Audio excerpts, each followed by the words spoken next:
సోదరుడు మర్రి జనార్దన్ రెడ్డి గారు ఈ సమావేశానికి ఇక్కడికి వచ్చేసినటువంటి గౌరవనీయులు మాజీ మంత్రివర్యులు నిరంజన్ రెడ్డి గారు, లక్ష్మారెడ్డి గారు, గౌరవనీయులు మాజీ ఐపీఎస్ అధికారి పార్లమెంట్ అభ్యర్థిగా పోటీ చేసినటువంటి ఆర్ఎస్ ప్రవీణ్ కుమార్ గారు, శాసనసభ్యులు హర్షవర్ధన్ రెడ్డి గారు, గౌరవనీయులు పెద్దలు మా అన్న జయపాల్ యాదవ్ గారు, ముఖ్యంగా ఉమ్మడి జిల్లాకు అధ్యక్షునిగా ఉండి అనునిత్యం మీ సమస్యలు వింటూ ఇక్కడే ఉన్నటువంటి మా పెద్దలు అన్న మనోహరణ గారు, అదేవిధంగా మాజీ నరసింహగౌడ్ గారు, అభిలాష్ గారు,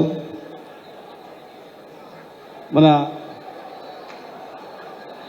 ఇంతియాజ్ గారు, శ్రీనివాస్ యాదవ్ గారు, వచ్చిన పెద్దలకు అందరికీ, ముఖ్యంగా మండలం నుంచి గ్రామాల నుంచి తరలి వచ్చినటువంటి ముఖ్య నాయకులు, కార్యకర్తలకు అందరికీ కూడా పేరు పేరున మీడియా సోదరులకు అందరికీ నమస్కారాలు తెలియజేస్తూ,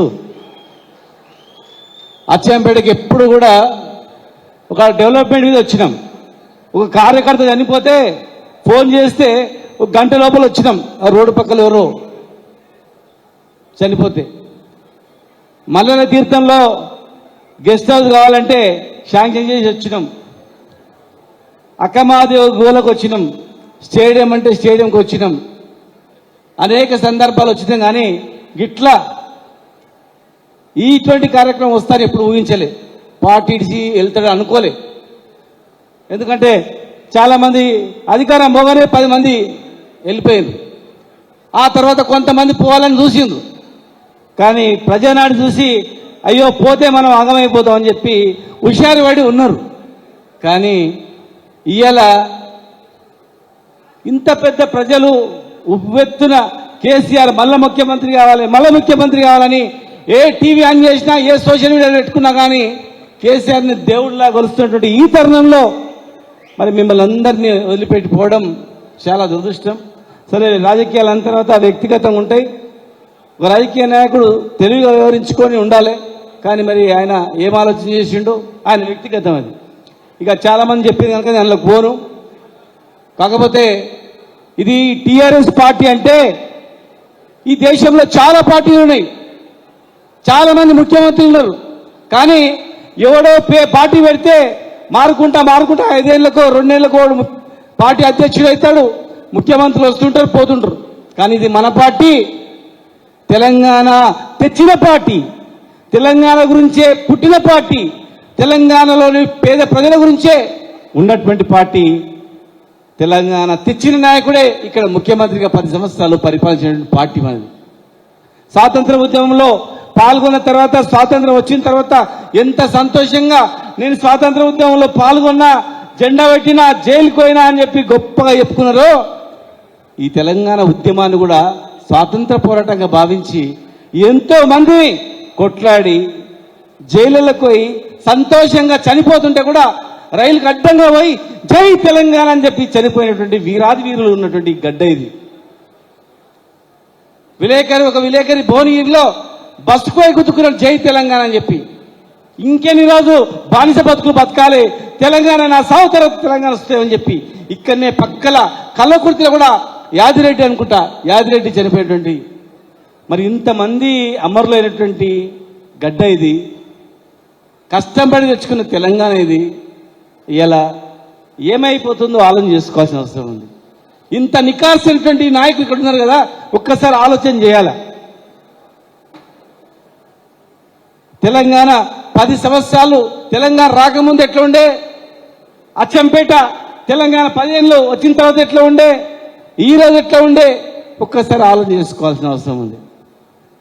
ఎవరు ముఖ్యమంత్రి అయితే కాదు, ఎవరి గురించి ఆలోచన చేస్తూ మన గురించి ఆలోచన చేసేవాడు మనోడు సొంతం ఇంటోడు ఉంటేనే కాదు, సొంతం కులవాడు ముఖ్యమంత్రి అయితేనే కాదు, అందరి గురించి ఆలోచన చేసేవాడు, నా గురించి ఆలోచన చేసేవాడు ఉన్నాయా లేదా ఒక్కసారి ఆలోచన చేయాలి. 10 సంవత్సరాల కాలంలో కేసీఆర్ గారి ప్రభుత్వంలో మరి రైతులు, ఊరిని కాపాడిన రైతు, మరి ఆయన పరిస్థితి ఎట్లా ఉండే, తెలంగాణ రాకముందు ఏ రకంగా ఉండే, వచ్చిన తర్వాత రైతు పరిస్థితి ఎట్లా ఉండే, మనం అందరం బతికేది రైతు నుంచే బతాం, రైతు కుటుంబాల నుంచి బతాం, కొలువుతూ చేసుకొని బతాం. ఇలా మరి కష్టపడి తెచ్చుకున్న తెలంగాణ ఈ 2 సంవత్సరాలు ఇంకా కాలే. ఈ 2 సంవత్సరాలు కూడా కాలేదు, 20 నెలలు అయింది. 20 నెలల్లో ఎన్ని అరాచకాలు, ఎన్ని ఇబ్బందులు, ఎంత గోస. ఒక రైతుని అడిగితే ఎంతో మంది రైతులు చనిపోయారు. మళ్ళీ మొదటికి వచ్చింది. నాగర్ కర్నూలులో వెనకడికి ఎరువు బస్తాలకు తొక్కిసలాటలో చనిపోయిన సందర్భం ఉంది. ఎరువు బస్తాల గురించి చెప్పులు లైన్లో పెట్టి నిల్చున్న సందర్భాలు ఉన్నాయి. అది పోయేరా అనుకున్నాం, కానీ ఇలా మళ్ళీ చూడండి, రైతుల చెప్పులు లైన్లో వచ్చినాయి. తాగడానికి మురికి నీళ్ళు వస్తున్నాయని చెప్తున్నారు, శుద్ధి చేస్తలేరు. కృష్ణా నీళ్ళు పోతున్నాయి, డైరెక్ట్గా మళ్ళీ నల్లలు వస్తున్నాయి. మళ్ళీ కొనుక్కొని తాగే పరిస్థితికి వచ్చింది, నీళ్ళు కొనుక్కొని తాగికి వచ్చింది. ఇచ్చిన నల్లలు ఇప్పుకోవడం చేతన అయితే లేదు, హౌజులు కూడా అడుగుతలేదు. చూడండి, మీరు కావాల్స్తే పోయి నాయకులు పోయి ఎక్కడ హౌజ్ ఉందో చూడండి, పాకలు పట్టిపోయింది. కరెంటు 10 సార్లు పోతుంది కరెంటు. తెలంగాణ పోగానే, మన అధికారం పోగానే కట్క బంద్ చేసినట్లు కరెంటు బంద్ అయిపోయింది. ఇట్లా బంద్ చేసినట్లు ఎట్లా బంద్ అయితే చెప్పు, కరెంట్ ఎట్లా పోతుంది? ఎరువు బస్తాలు ఎక్కడ పోయినాయి?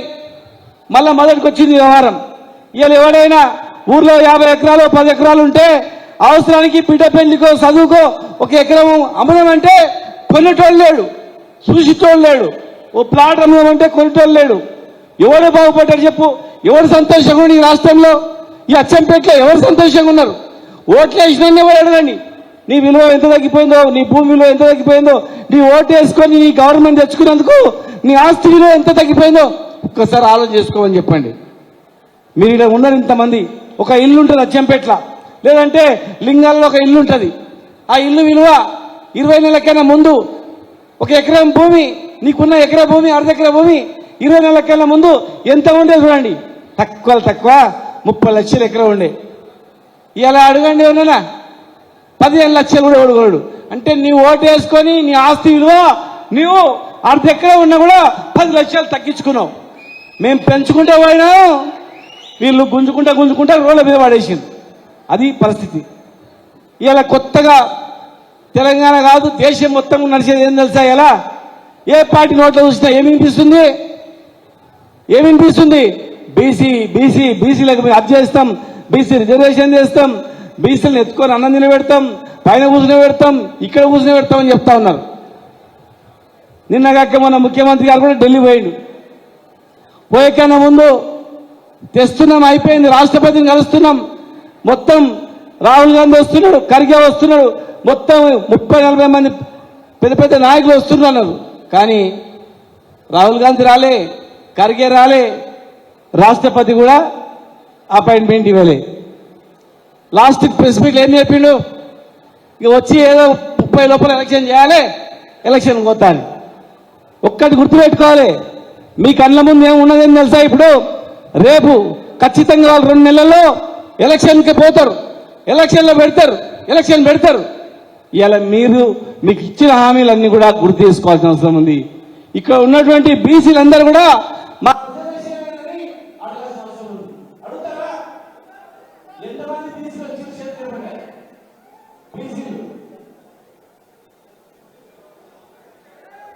వచ్చిందా?